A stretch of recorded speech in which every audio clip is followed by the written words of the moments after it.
Good afternoon, everyone. My PhD thesis title is about the new insights on the prognosis of pancreatic ductal adenocarcinomas. About me, my name is Lőrinc. I'm a surgical resident here at Semmelweis University, Department of Surgery, Transplantation, and Gastroenterology. My supervisor is Akor Such, my SMS is Mahmoud Obeidat, and my statistician is Adam Zolchak.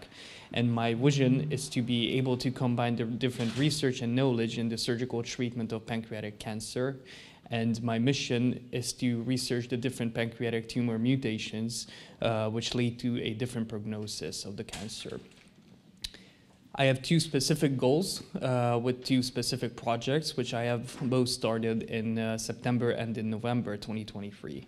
First, I will start with my first project, which is about investigating the prognostic relevance of micro-RNA analysis of pancreatic ductal adenocarcinomas.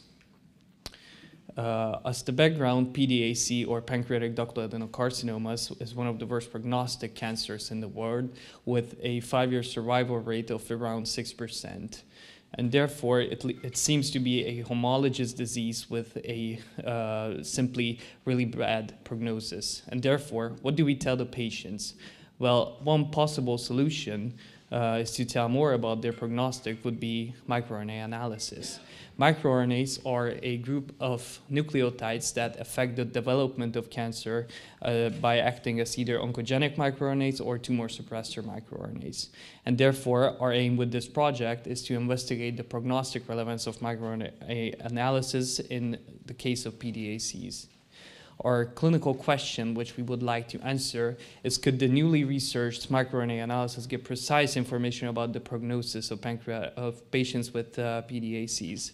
Our population would be patients who were already diagnosed with PDACs. Our prognostic factor would be high and the low levels of micro-RNA expression, and our outcome would be measured in overall and disease-free survival. Our hypothesis is the change in the micro-RNA levels in patients with PDACs is actually associated with a worse prognosis. We have conducted our systematic search in 3 different databases, and you can see our search key here. We have identified our key articles with the same population, with the same prognostic factor in terms of the different micro-RNAs, and the same outcome in terms of overall and disease-free survival. Here you can see our flowchart of selection. We have started out with 11,000 articles, and we have ended up with 180 eligible full-text articles. Right now, we're at the data extraction part, and we already have some figures. To be exact, we have one preliminary forest plot. And therefore, you can see our ongoing analysis, which we will continue with overall and disease-free survival. And we have finished our analysis in terms of the pooled hazard ratio analysis, in terms of overall and disease-free survival for our preliminary data. You can see our first forest plot here. On the left side of the forest plot, you can see the different articles with the different micro-RNAs listed. And on the right side, you can see the different hazard ratios with their confidence intervals. On the right side of the line of no effect, there's a better survival with a lower expression of the micro-RNA, while on the left side of the article, there's a better survival with a higher expression.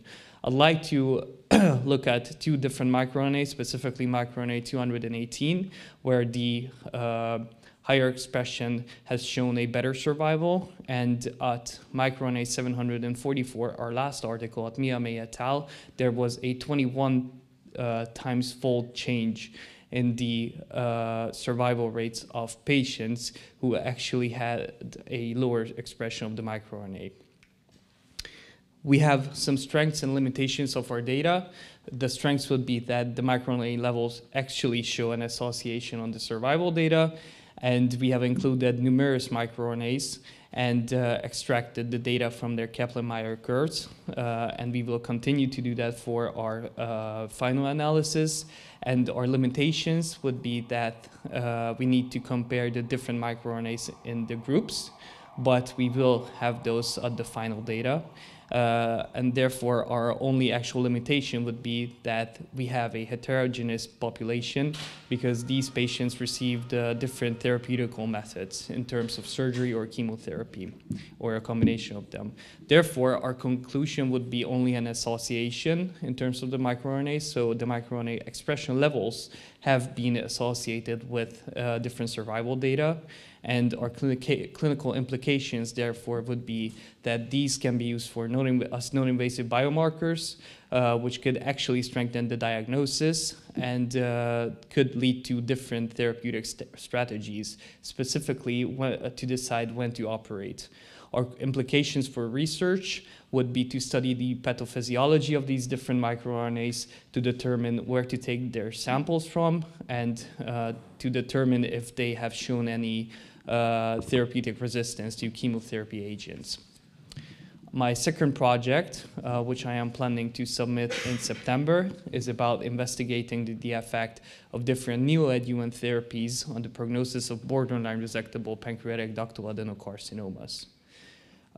As the background, in the case of diagnosing a patient with pancreatic cancer, they will be divided into 3 subgroups. It can either be resectable, borderline resectable, or an advanced stage.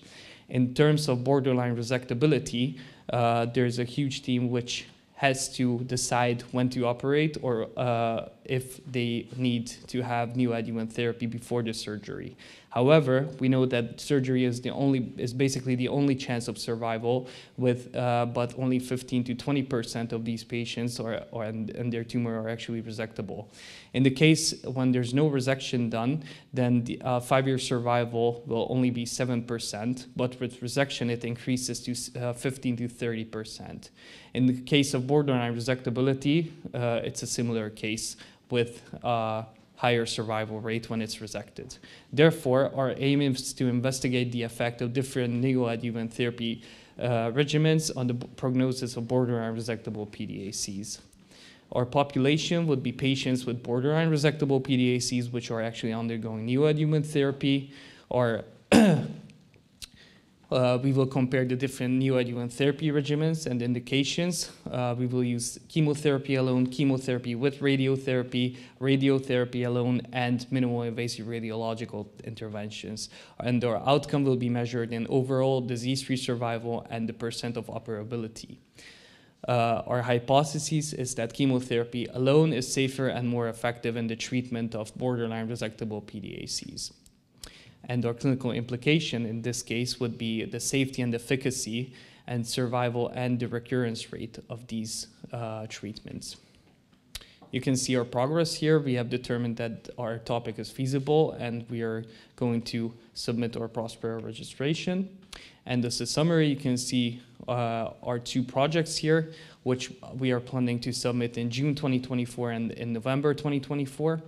And I'd like to end my presentation with a quote from John D. Rockefeller: "If you want to succeed, you should strike out new paths rather than travel the worn paths of the accepted success." Thank you very much.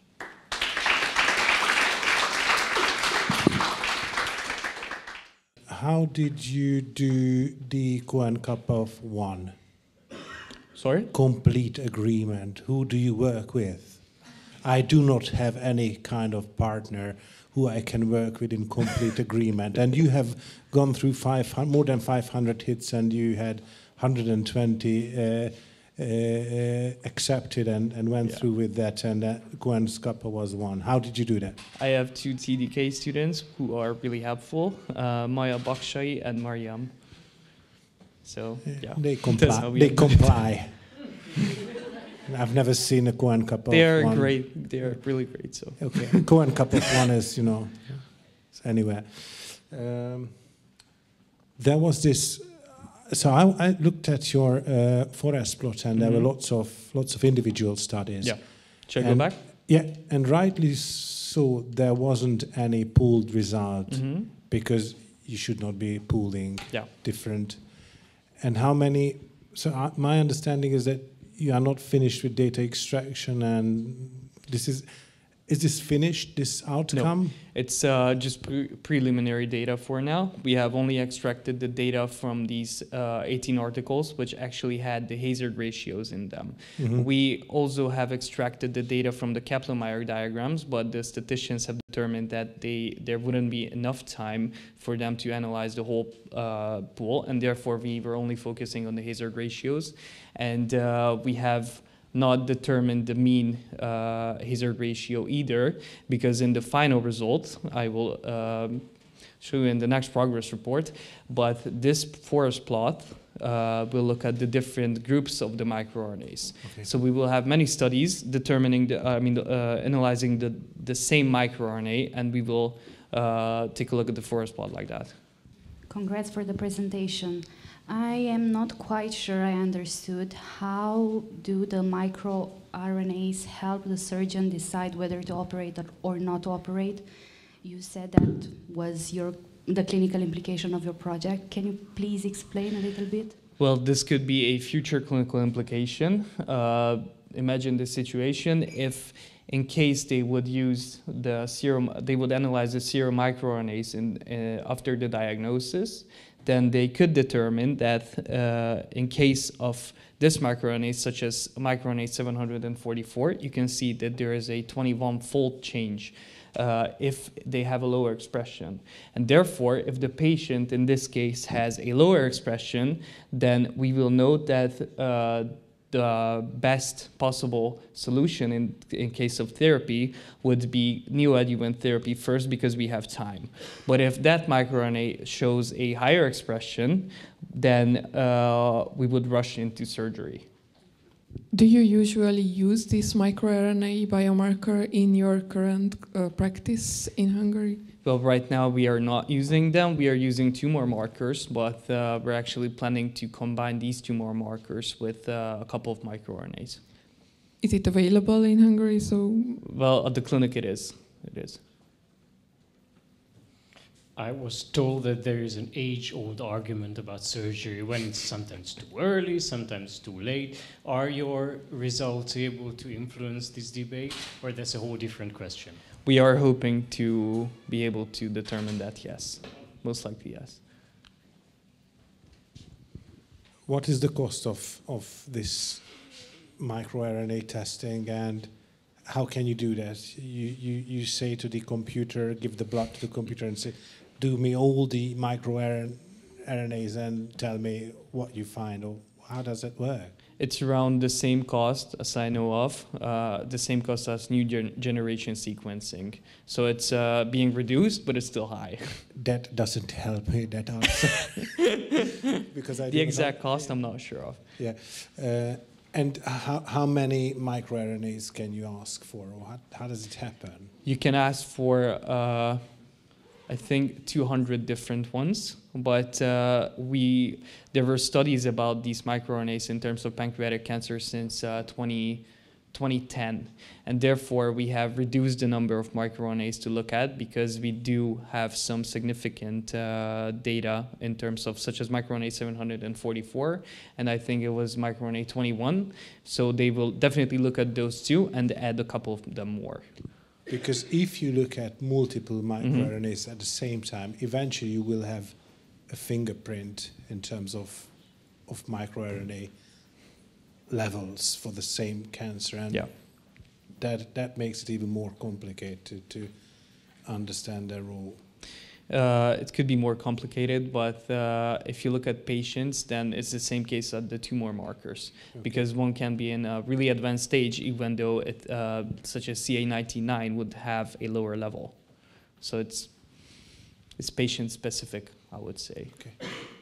From where was the microRNAs harvested or tested? From the blood for the pathological sample? Or?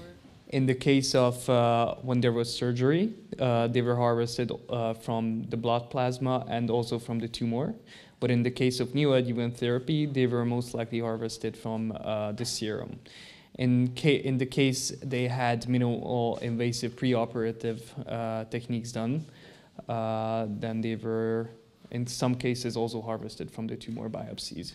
And in this plot, it was harvested from? That's different- plasma in this plot. Only plasma. Only plasma, that's right. And we will do most likely a subgroup analysis depending on the place they were harvested from.